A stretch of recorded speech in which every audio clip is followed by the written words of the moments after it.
Hello বন্ধুরা, কেমন আছেন সবাই? আশা করি সবাই অনেক অনেক ভালো আছেন। আর নতুন আরেকটি রিঅ্যাকশন ভিডিওতে আপনাদের সবাইকে স্বাগত জানাচ্ছি। তো আসলে আজকে যে ভিডিওটি রিঅ্যাকশন করব সেটি আমার কাছে মনে হয় যে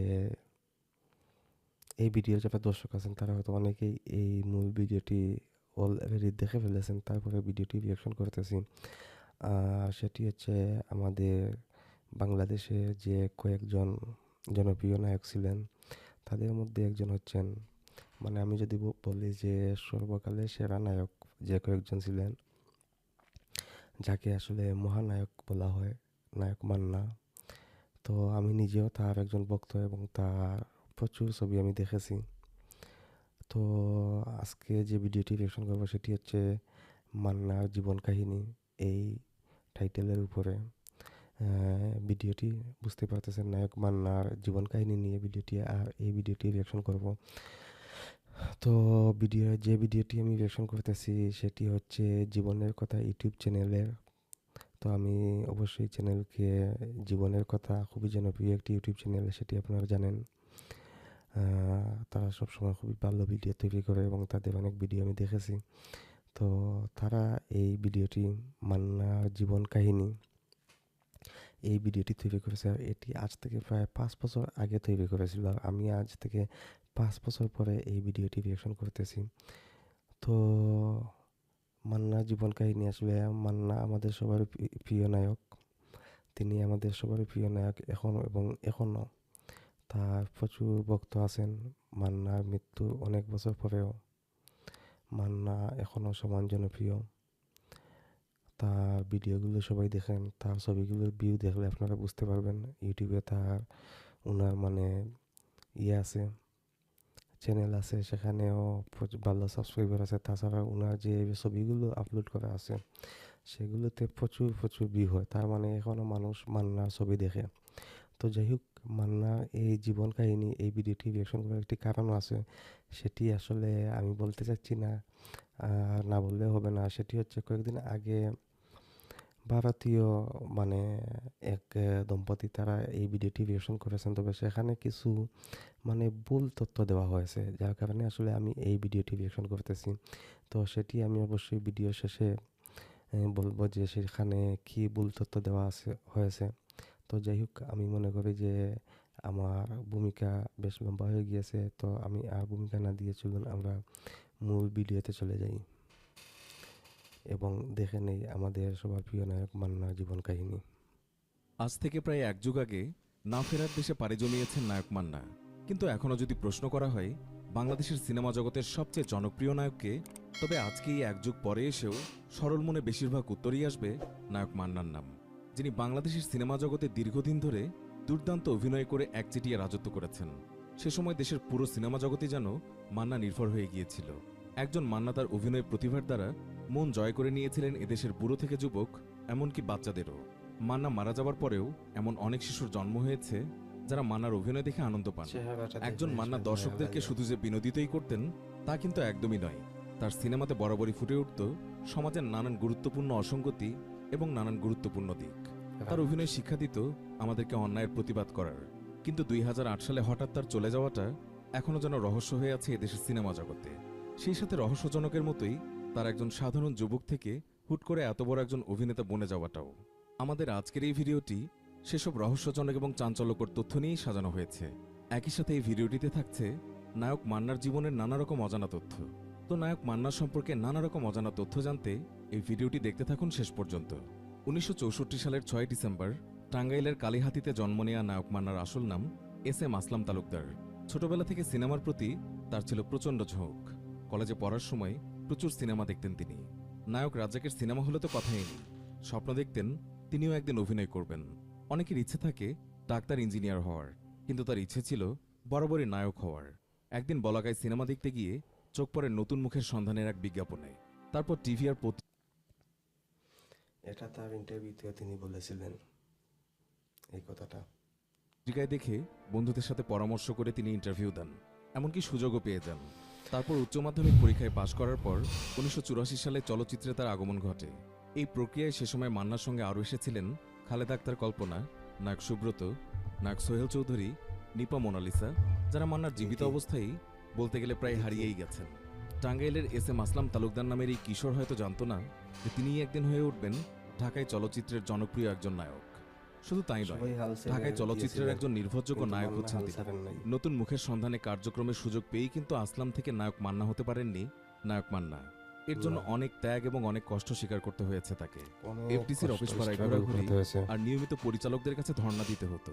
যেই রাজ্জাককে দেখে চলচ্চিত্রে অভিনয়ের স্বপ্ন দেখা শুরু, সেই রাজ্জাকই একসময় তাকে সুযোগ করে দেন তার স্বপ্নের চলচ্চিত্রে অভিনয়ের। 1986 সালে নায়ক রাজ রাজ্জাকের এক বন্ধুর প্রযোজনা প্রতিষ্ঠান থেকে তওবা নামের একটি সিনেমায় অভিনয়ের সুযোগ ঘটে নায়ক তওবা। মান্নার। আর এভাবেই শুরু হয় নায়ক মান্নার চলচ্চিত্রের জীবনের যাত্রা। চলচ্চিত্রের প্রয়োজনে এস এম আসলাম তালুকদার নামটি বদলে যায় মান্না হিসাবে। শুরুতে মান্না একের পর এক অ্যান্টি হিরো হিসাবে অভিনয় করেছেন তিনি, কিন্তু সে সময় তেমন কোনো সাফল্য আনতে পারেননি তিনি। 80-র দশকে Anti-hero মান্না যখন হিসেবে- অভিনয় শুরু করেন, সে সময় রাজ্জাক, আলমগীর, জসিম, ফারুক, জাফর এখানেই হয়েছে সমস্যাটা। আসলে এন্টি হিরো হিসেবে তো মান্না মানে কোনো কাজ করেন নাই। করেছেন কিছু, সেটি মানে তিনি নাম ভূমিকায় তিনি ছিলেন। সেটাকে আসলে এন্টি হিরো বলা যাবে কি না আমি বুঝতে পারতেছি না। যেমন যদি নায়ক ছবি, ভিলেন ছবি, এই দুইটা ছবিতে তিনি আসলে নায়ক হয়ে ভিলেনের মতো কাজ করেছেন। তারপরে আছে যেমন আম্মাজান ছবি, সেটি আসলে যে নায়কের যে ইমেজ আছে সেই ইমেজের ছবি কিন্তু এটা না। কিন্তু আসলে এন্টি হিরো বলতে আর এখানেই মূলত সমস্যাটা হয়েছে। যাই হোক, আসলে এখানে আমার কাছে মনে হয় এন্টি হিরো নয় মান্না, কিন্তু মানে যে সাইড নায়কের মতোই কিন্তু কয়েকটি ছবিতে টিকে থাকার জন্য কিন্তু তিনি সাইড নায়ক হিসেবে অভিনয় করেছিলেন। যেমন আলমগীর, জসিম, তারপরে ইলিয়াস কাঞ্চন, ওনাদের কিন্তু একদম প্রথম দিকে তখন তিনি সাইড নায়ক হিসেবে অথবা তৃতীয় নম্বর নায়ক হিসেবে কিন্তু তিনি কাজ করেছেন। কারণ মান্না, এই যে ভিডিও শুরুতেই বলা হয়েছে, তিনি কিন্তু নতুন মুখের সন্ধানে এসেই কিন্তু নায়ক মান্না হয়ে যেতে পারেননি। তার নায়ক মান্না হতে হতে প্রায় 10 বছর সময় লেগেছে। মানে অনেক কষ্ট করেছেন, অনেক কষ্টের পরে কিন্তু তিনি এই জায়গাটাতে আসতে পেরেছিলেন। তো সম্ভবত এটাকেই আসলে এন্টি হিরো, এই যে সাইড হিরো হিসেবে তিনি কাজ করেছিলেন, এটাকেই সম্ভবত আসলে এন্টি হিরো বলা হচ্ছে। আর এখানেই মানে ভারতীয় যারা, আমি বলে দিই, ভারতীয় যারা মানে করেছেন, রিয়েকশন করেছেন, তারা এখানে আসলে জিনিসটাকে গুলিয়ে ফেলেছেন। তারা তো আসলে জানেন না অথবা চিনেন না। আমরা ঠিক কয়েকজনকে মানে টালিগঞ্জের মানে কলকাতার কয়েকজন নায়ককে আমরা ঠিক মতো চিনি, হয়তো 2-3 জনকে চিনি, তারপরে আর কাউকে চিনি না, কিন্তু তারা হয়তো অনেককেই চিনেন। এভাবেই আসলে ভুলটা হয়েছে। তো যাই হোক, আমি আসলে তাদের দোষ দিচ্ছি না। এখানে হয়তো ভুলে এই কথাটি আসলে উচ্চারণ হয়েছে কিনা আমি ঠিক বুঝতে পারতেছি না। ওকে, তো আমি যেটি জানি এবং আমি যেটি বুঝি সেটি হচ্ছে এন্টি হিরো হিসেবে আসলে তিনি কাজ করেন নাই। তিনি নায়ক হিসেবে কাজ করেছেন, সাইড হিরো হিসেবে কাজ করেছেন, এবং তার কিছু রুলস ছিল যে প্লে করেছেন তিনি। সেগুলো হচ্ছে, যেমন এটাকে কি বলে সিনেমার ভাষায়, মানে সাইকো টাইপের কিছু করেছেন। মানে পুরোপুরি সাইকো না, কিন্তু ওইভাবেই করেছেন আর কি। তো যাই হোক, আমরা সম্পূর্ণ ভিডিওটি দেখি এবং এখানে বেশিরভাগ ধরেন 99% তথ্যগুলো কিন্তু সঠিক আছে। এবং নায়ক ইলিয়াস কাঞ্চনের বেশ দাপট ছিল। সেই দাপুটে অভিনেতাদের মাঝেও তওবা, পালকি, দুঃখিনী মা এবং বাদশা ভাইয়ের মতো তুমুল ব্যবসা সফল ছবিগুলো উপহার দিয়েছিলেন চিত্রনায়ক মান্না। দুঃখজনক হচ্ছে, এসব ছবির কোনোটিতেই প্রধান নায়ক ছিলেন না নায়ক মান্না, তাই সাফল্যের ভাগিদার খুব একটা তিনি হতে পারতেন না। 1991 সালে মোস্তফা আনোয়ার পরিচালিত কাশেম মালার প্রেম ছবিতে এটাই প্রথম কিন্তু একক নায়ক মান্না হিসেবে সুযোগ পেয়েছিলেন তিনি।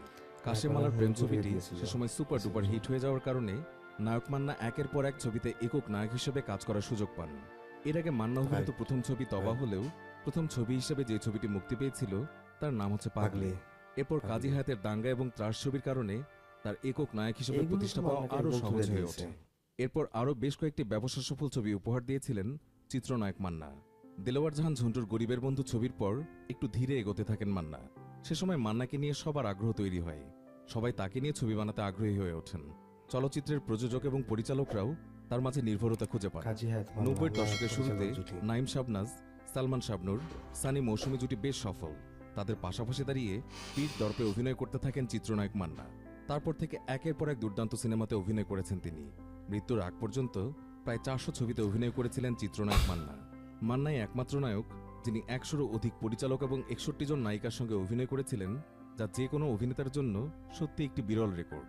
মান্না অভিনীত সকল সিনেমার মধ্যে তার সেরা 5টি সিনেমা সম্পর্কে এখন আপনাদেরকে বিশেষ কিছু তথ্য জানাচ্ছি। 1. উত্তরের খ্যাপ, 2000 সাল।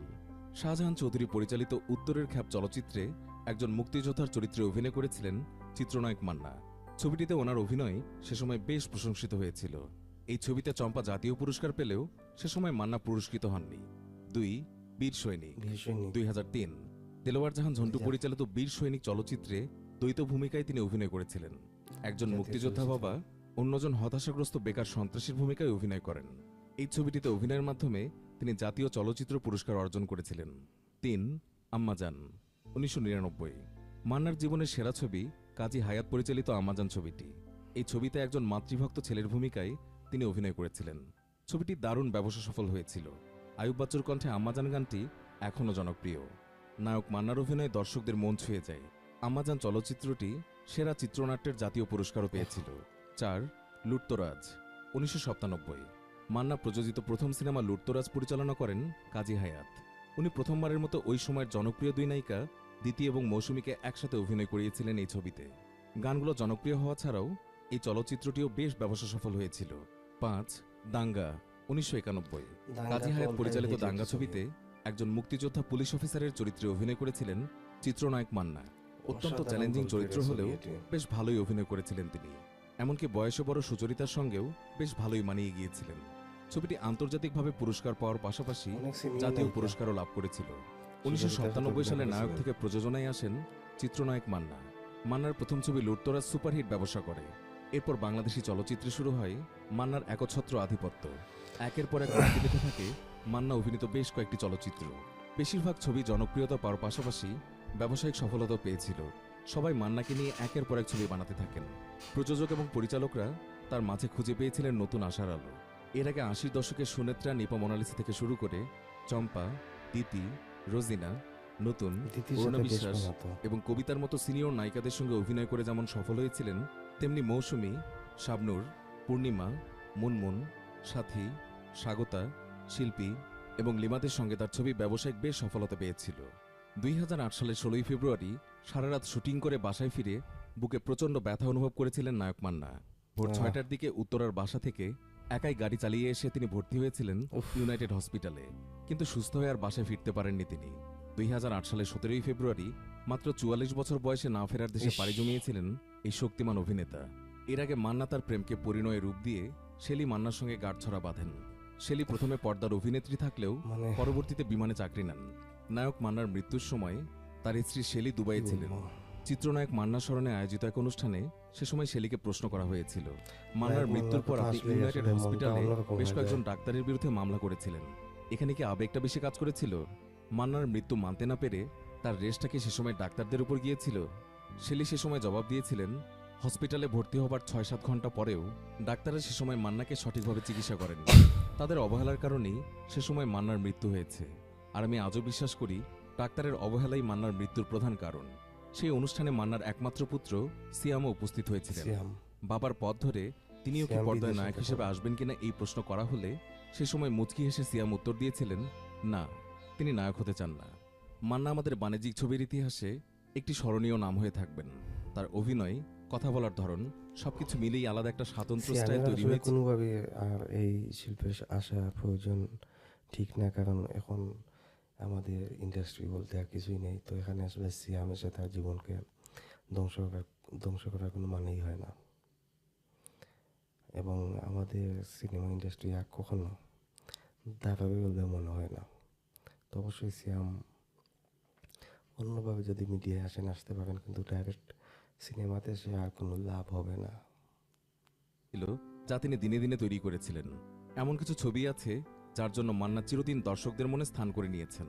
মান্না ছাড়া হয়তো আমরা সেই সব ছবি কখনোই পেতাম না। একটা সময় ছিল যখন ছবিতে শুধু মান্না আছে, এই কারণেই দর্শকরা হলে ছুটে যেত। আর শুধুমাত্র মান্না অভিনয় করার কারণেই সবগুলো ছবি ব্যবসা সফল হতো। সে সময় ছবির কাহিনী যত গতানুগতিকই হোক না কেন, সেই ছবিতে মান্না থাকলে চোখ বন্ধ করে ধরে নেওয়া যেত ছবিটি হিট হবেই। সমসাময়িক রাজনৈতিক পটভূমির সাহসী প্রতিবাদী গল্পের এমন কিছু ছবি মান্না আমাদেরকে দিয়েছিলেন যা অন্য কোনো নায়ক কখনোই দিতে পারেননি, এবং আগামীতেও পারবেন কিনা সেটা নিয়েও সন্দেহ রয়েছে। মান্না কেন এত জনপ্রিয় ছিলেন? প্রত্যেকটা মানুষের জীবনে আসলে কিছু স্বপ্ন কারো থাকে যা বিকল্প পূরণ কেউ হয় হয় না। না, প্রত্যেক এটা মানুষের জীবনে বুঝতে কিছু হবে। ক্ষেত্রে বঞ্চিত হয়। এই বঞ্চিত মানুষগুলো যখন পর্দায় মান্নাকে নিজের অধিকার আদায় করতে দেখেছে, তখন তারা মান্নাকে অধিকার বঞ্চিতদের প্রতিনিধি ভেবেছে। পর্দায় অধিকার আদায়ের জন্য মান্নার এই সংগ্রামের সুবাদেই তিনি যেন সাধারণ মানুষের আপন হয়ে ওঠেন। দর্শকদের মনে এই রকম প্রভাব খুব কম অভিনেতাই ফেলতে পারে, আর শুধুমাত্র এই কারণেই তিনি দর্শকদের মাঝে আজও চিরস্মরণীয় হয়ে রয়েছে। একই সঙ্গে মান্নার ছবিগুলো আমাদের চলচ্চিত্র অঙ্গনকে করেছে বেশ সমৃদ্ধ। চলচ্চিত্রে অভিনয়ের পাশাপাশি চলচ্চিত্র বিষয়ক নানা কর্মকাণ্ডেও মান্নার ছিল বিশেষ অগ্রণী ভূমিকা। বাংলাদেশি চলচ্চিত্রে হঠাৎ অশ্লীলতা জেগে বসলে সে সময় শক্ত হাতে হাল ধরেছিলেন চিত্রনায়ক মান্না। বাংলা চলচ্চিত্রের অন্ধকার সময় কাটতে থাকে তার দৃঢ় ভূমিকার কারণে। আজ হলবিমুখ বাংলা চলচ্চিত্রের করুণ সময়ে আরেকজন মান্নাকে খুব বেশি প্রয়োজন, যার কারণে ছবিপাড়া আবারও সরগরম হবে এবং প্রযোজক ও পরিচালকরা ব্যবসা করার সাহস পাবে। সর্বোপরি বাংলা চলচ্চিত্র আবারও জেগে উঠবে এমন আরেকজন মান্নার আশায় পুরো বাংলা চলচ্চিত্র। কিন্তু সেটা আদৌ সম্ভব হবে কি? এই প্রশ্নের উত্তর বাংলা সিনেমার দর্শকরা বিগত 1 দশক ধরেও খুঁজে পায়নি। ভবিষ্যতেও পাবে কিনা সেটা আমরা সময়ের উপরেই ছেড়ে দিচ্ছি। বাংলা সিনেমা জগতে আগমন হবে কি আরেকজন মান্নার? এই প্রশ্ন রইল সময়ের কাছে। প্রিয় ভিউয়ার্স, আপনারা যদি চিত্রনায়ক মান্নাকে এখনো মিস করে থাকেন, তবে আমাদের আজকের এই ভিডিওটিতে একটি লাইক দিন এবং অসংখ্য শেয়ার করে তা মান্না ভক্তদের কাছে পৌঁছে দিন। তাহলেই বোঝা যাবে মৃত্যুর এত বছর পরেও তার জনপ্রিয়তা ঠিক কতখানি রয়েছে। এবং অবশ্যই কমেন্ট করে জানিয়ে দিন চিত্রনায়ক মান্না অভিনীত আপনার পছন্দের চলচ্চিত্রটির নাম। আরও এমন হারিয়ে যাওয়া তারকাদের জীবনের কথা এবং নানা রকম অজানা তথ্য জানতে আমাদের চ্যানেলটি সাবস্ক্রাইব করে আমাদের সাথেই থাকুন। তো যাই হোক বন্ধুরা, আসলে আমরা জীবনের কথা ইউটিউব চ্যানেলে নায়ক মান্নার জীবনী ভিডিওটি দেখলাম এবং এখান থেকে আমরা আমাদের প্রিয় নায়ক মান্নার অনেক কিছুই জানতে পারলাম। তো যাই হোক, ভালোই লেগেছে। আপনাদের কেমন লেগেছে সেটি জানিয়ে কমেন্ট করবেন। আর আসলে ভিডিও আমি বলেছি যে ভিডিও প্রায় 99%ই ঠিক আছে। মান্নার জনপ্রিয় ছবিগুলো এখানে আসলে যে ছবিগুলো বাছাই করা হয়েছে তার মধ্যে আম্মাজান, লুটতরাজ, পরে আসলে আরও অনেক জনপ্রিয় ছবি আছে। তো এখানে আসলে সেরা 5টা না দিয়ে সেরা 10টা যদি দেওয়া হতো তাহলে আরও কয়েকটি ছবি আছে, সেগুলোকেও মানে এখানে জায়গা করে দেওয়া যেত। আর আমি যদি বলি যে নায়ক মান্নার মানে কাবুলিওয়ালা একটি ছবি আছে, এটি কিন্তু কতটুকু হিট হয়েছে সেটা বড় কথা নয়। এই ছবিতে তার অভিনয় কিন্তু মানে তার জীবনের সেরা একটি অভিনয় এই কাবুলিওয়ালা ছবিতে তিনি করেছিলেন। তারপরে আছে যেমন কষ্ট ছবিটিও উল্লেখ করা যায়। সেখানেও অনেক মানে অভিনয় করেছেন। তার দৌড় একটি ছবি আছে, এই ছবিটিও কিন্তু তার মানে জীবনের অন্যতম সেরা একটি অভিনয় আছে এই ছবিতে। তো এরকম আসলে আরও অনেক ছবি আছে। তার যদি ব্যবসায়িকভাবে হিটের হিসাব ধরা হয় তাহলে কিন্তু শান্ত কেন মাস্তান, সেই ছবিটিও কিন্তু খুবই ভালো ব্যবসা করেছিল এবং এটিও একটি জনপ্রিয় ছবি। তো আসলে অনেকগুলো ছবি আছে, বোমা হামলা একটি ছবি আছে। তো যাই হোক, আসলে তিনি হয়তো লিস্টটাকে ছোটো করে এনেছেন ভিডিওটিকে ছোটো করার জন্য হয়তো। আর এমনিতে সব কিছু ঠিক আছে। আর ওই যে অ্যান্টি হিরোর যে বিষয়টি, এটি আসলে আমি বুঝতেছি না। তো আপনারা আসলে এই বিষয়টি কমেন্টের মাধ্যমে জানাবেন। আসলে এখানে কি আমার বোঝার ভুল হচ্ছে নাকি যিনি ভিডিও তৈরি করেছেন তার ভুল হয়েছে? আরেকখানে দেখলাম যে সেখানে উল্লেখ করা হচ্ছে যে নায়ক মানে তিনি প্রথমে ভিলেন ছিলেন, তারপরে আস্তে আস্তে তিনি নায়ক হয়েছেন। তো আসলে এটাও একটি ভুল। তিনি প্রথমেই নায়কের মতোই অভিনয় করেছেন হয়তো। মানে প্রথম দিকে মানে একদম মান্না হিসাবে আমরা যাকে চিনি সেভাবে তিনি অভিনয় করেন নাই। ছোটো ছোটো রোল করেছেন, ক্যারেক্টার করেছেন, এভাবে করে করে আস্তে আস্তে মানে ছোটো থেকে বড় হয়েছেন মান্না, এতটুকুই। তো যাই হোক, সব কিছু মিলিয়ে নায়ক মান্নার জীবন কাহিনী ভিডিওটি আমার কাছে ভালোই লেগেছে। আর আমি যদি এই ভিডিওটিকে রেটিং দিই তাহলে আমি অবশ্যই 5-এর মধ্যে ছাড় দিব। যাই হোক, সব কিছু মিলিয়ে ভিডিওটি আপনাদের কেমন লেগেছে সেটি জানিয়ে কমেন্ট করবেন। আর ভিডিওর লিঙ্ক অবশ্যই ডেসক্রিপশন বক্সে দিয়ে দিব, সেখান থেকে আপনারা দেখে নেবেন। আর আমার চ্যানেলটিতে অবশ্যই সাবস্ক্রাইব করবেন, এটা আমার আশা, এটা আমার প্রত্যাশা। আর নায়ক মান্নাকে আপনারা কে কে পছন্দ করেন, ভালোবাসেন সেটি জানিয়ে কমেন্ট করতে পারেন। আর আজকের ভিডিওটি এ পর্যন্তই, দেখা হবে নেক্সট রিয়াকশন ভিডিওতে। সেই পর্যন্ত আপনারা সবাই ভালো থাকুন, সুস্থ থাকুন। আল্লাহ হাফিজ।